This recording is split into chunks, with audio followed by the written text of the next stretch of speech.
I'm not acting as surety for John Okay. Hayes, that is for sure. All right, so we've got a motion to dismiss. I don't have an attorney that's filed a motion to dismiss.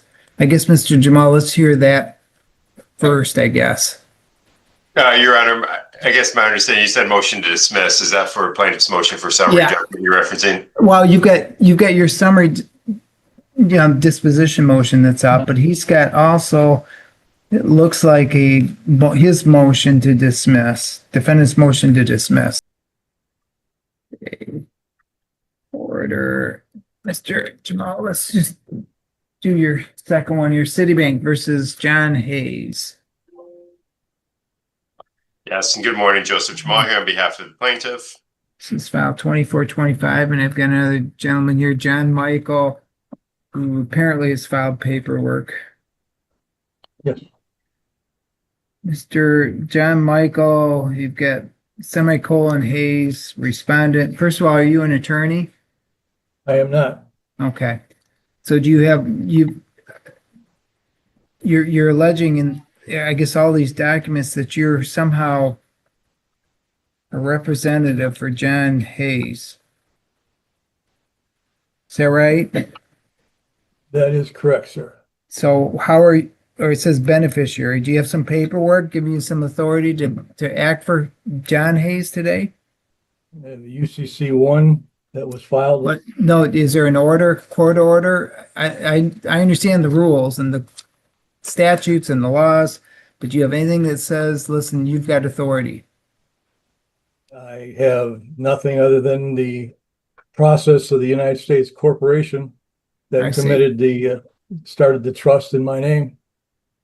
Who started the trust in your name?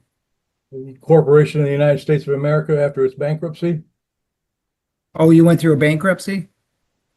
No, the United States of America, the corporation did. Oh, I got you. But you have nothing that says you can represent John Hayes then? I'm not acting as surety for John Hayes, that is for sure. All right, so we've got a motion to dismiss. I don't have an attorney that's filed a motion to dismiss. I guess, Mr. Jamal, let's hear that first, I guess. Your Honor, I guess my understanding, you said motion to dismiss. Is that for plaintiff's motion for summary judgment you're referencing? Well, you've got your summary disposition motion that's out, but he's got also, it looks like his motion to dismiss, defendant's motion to dismiss. That's one I think is probably easier to deal with first. Okay. I don't even know what it, quite frankly, it is, but you did respond to it, it looks like. Plaintiff's response to defense motion to dismiss. Anything you want to tell me on that one, I guess? Nothing further, but for the fact that, based on my understanding of the court rules, everything was filed as required by the law. No actual documentation is required with the notice pleading state, of which Michigan is. Notice was provided since we have provided detailed account documentation supporting our claim. So I think his motion to dismiss related to failure to state a claim and lack of subject matter jurisdiction should both be denied. Okay. I object and to Mr. However you want to refer to yourself, John Michael. John Michael, yes, sir. Okay. What did you want to tell me about your motion? Well, I asked all of the parties involved for validations, and I sent a statement of facts, and none of which were responded to. So that would be acquiescence to the truth of my statements, which should stand in truth and commerce. I asked for a contract and demonstration where there was adequate consideration giving, and did not receive any of that. It's my understanding that the consumer credit transaction or the application was taken by the Citibank and Best Buy to securitize the collateral to the Department of Treasury for their funds. They were paid, and now they're asking for me to pay in addition to that. I did not realize any of this was true until recently. And now if I'm continuing to be required to make payment in any form of negotiable instruments, they are, in my opinion, are being unjustly enriched. They have never given me a contract with a signature. They've given me valid verification by bills and statements, but never anything that would demonstrate that they ever had anything at risk or that they lost anything. Therefore, without a contract, there is no standing, there's no claim to bring remedy to. You find there's been significant number of documents that have been filed, one being the motion to dismiss this matter. It's signed John Michael, Hayes beneficiary. I've got no indication that John Hayes, whose pleading this is filed against, is in fact here. I've got no attorney representing John Hayes. I've got some allegations that John Sir, Michael, I do not hold on, believe sir, it's I my need- turn. Sir, it's my turn. right. John All right. Michael is somehow representing John Hayes. That's one problematic point with the motions that were filed. It's got a notice of special appearance, but I can't have a special appearance without some authority from John Michael. I did get a chance to review nonetheless all the documentations with regard to the motion to dismiss. I reviewed plaintiff's response to that defense motion to dismiss. I do find there's a significant amount of documents that have been attached regarding this account that alleged to have not been paid. It's a credit card account of some sort. All of the addresses match up to the same John Hayes at the same address, 5142. Statements were going to that address. I see the card or the account was used on that occasion. So throughout the documents that have been supplied, I also find that there were some payments made on that account as well. Therefore, based upon all of the evidence at this point, based upon this motion to dismiss, that motion is denied. And now we're on plaintiff's motion for summary disposition based on MCR 2.116.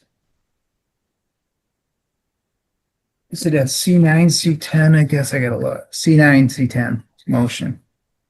Mr. Jamal, this is your motion at this point. What, on this motion, did you receive a response to the motion for summary disposition? I did receive a reply from the defendant. That was somewhat recently. I'm not sure if the court has that in the file. Okay, I got. It's titled the reply. Just have it opened here. You should have it since it was filed at the courthouse. What's it titled? It's titled Respondent's Reply to Plaintiff's Response to Defendant's Motion to Oh, Dismiss. I got that one. Okay, that's the only one I see. Okay. Mr. John Michael, is that the only response to the motion for summary disposition? You asking me? Yes. Yes. Okay. All right. I've got that. That was the last response because that was I have not received anything more from them. Okay. All right. So I've got that in my hand as well. Mr. Jamal, you can proceed with your motion. Yeah, so the motion is primarily based on 2.116C10. Included with our motion for summary, we've provided detailed account statements that breaks out the usage of the account from a zero balance to the balance we're seeking in our complaint. We show not only usage, but also payment made towards the account. Those statements were sent to the address we currently, I believe, service was made to defendant at.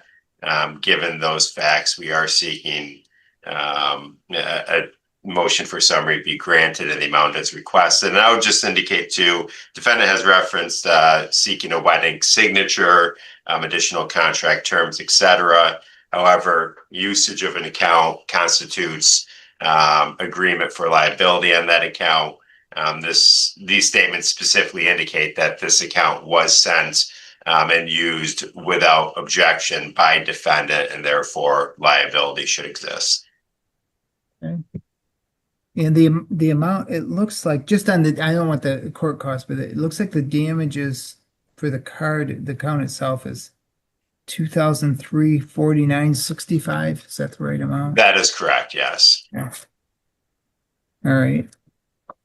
And that should be supported by the last statement we have included in our packet.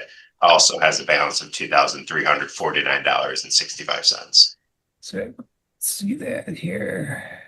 Way in the back here. The payment due date on that statement is February 17, 2025. Oh, thank you, Jamal. I was just looking for the last, here it is. Yeah, I'm sorry, February 17th, 2025. That's the last one I'm seeing. Yeah. Okay, Mr. John Michael, any response? Well, kind of my paperwork should stand on its own. There was billing statements are self-generated and lack foundation and are inadmissible as live testimony and of a custodian with a personal no one of personal knowledge under MRE 8036. Prior payments do not establish a contract liability. My my realization of the fact that the Citibank, Best Buy, and or the law firm have provided any adequate compensation to complete the contract, and nor did they express the fact that they were changing my standing from the creditor because it was my credit worthiness that created the substance for the loan.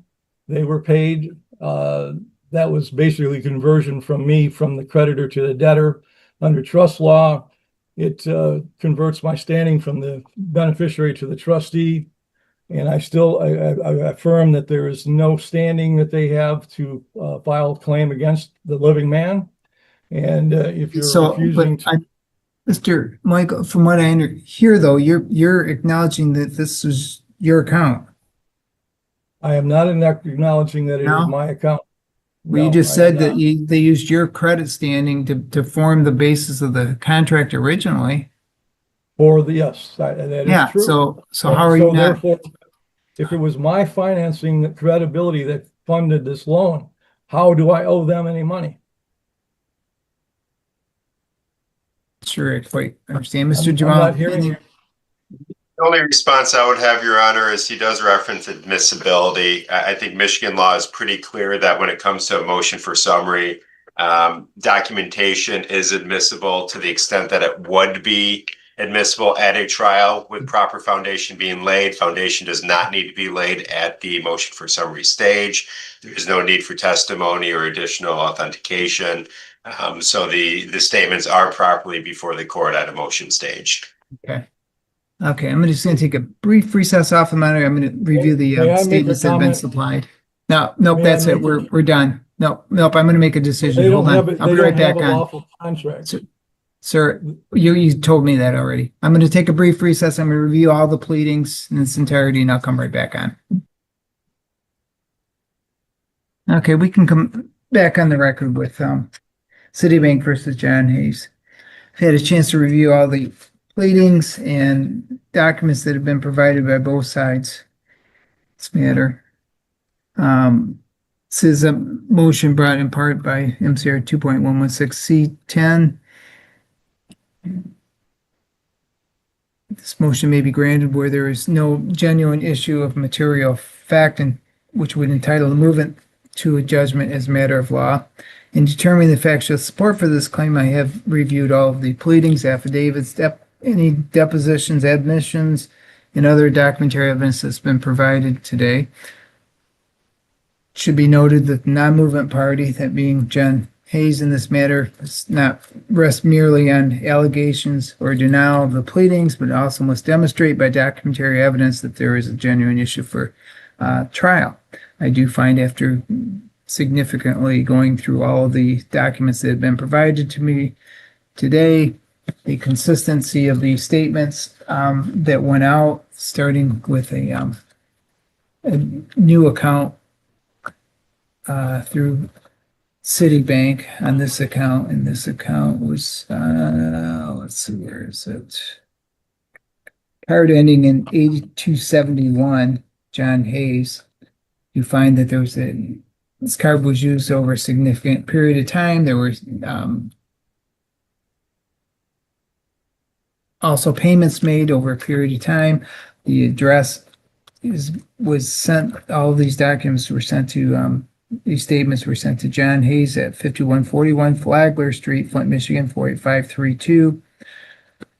Do find it's consistent with what's been complained of, the amount owing. The final statement that has been complained of today, February 17th, 2025, shows a balance owing of $2,349.65. Find based upon all the documents, all the pleadings, there's no genuine issue of material fact. Grant motion for summary disposition to Citibank for damages $2,349.65 plus court costs that are being requested. Mr. Jamal, I thought I saw somewhere in here. There was a Request proposed here. judgment submitted with the motion. Okay. Just gotta find it. Everything's still in order. It's typically page 7 or 8. If it's still in order, does that mean I may have torn it apart? Is that what you're telling me? Potentially. I'll find it here. It's probably the last page. I think I saw it somewhere in here.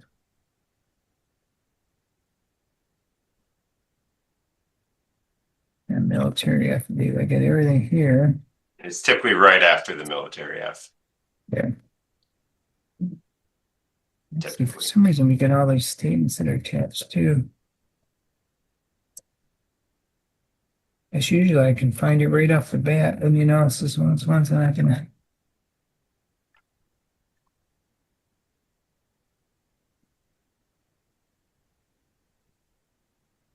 If needed, I can email. Do you have the figures in front of the court costs? I do. What do you have? Filing fee of $75. Okay. Motion fee of $20. Okay. Service fee of $58.68. 68. Total is $153.68. Add that to the damages amount referenced, and total balance is $2,503.33. Okay. Oh, here, and when I found it right at the end. There it is. I do have the proposed judgment showing the amount I asked for damages originally. The total on February 17, 2,349.65, plus the court cost is just recited for a total of $2,503.33. Judgment for plaintiff in that amount based on summary disposition. Answer 2.11610. I'll sign that proposed judgment and send both of you a copy. Okay? Thank you all. All right. Good luck to both of you. I object, Your Honor. Okay. I'd like to make a comment that you're making a judgment based on no contract. All the 6 requirements of a contract were not met. I came Okay. to the realization that there was no consideration and no risk and not full disclosure. And you're Okay. still going to judge against that without a contract? I'm not taking questions, sir. You can put your statement on. Is there anything else? I let my paperwork stand again, and I Okay. will have to file for an appeal under Sure. Article 10 of the Constitution. This controversy is greater than $25. I will be filing in the Court of Appeal. Leave it at that, and I've signed the summary disposition judgment I just ordered, and we're all set. Good Thank you luck to all. both of you. Okay, bye.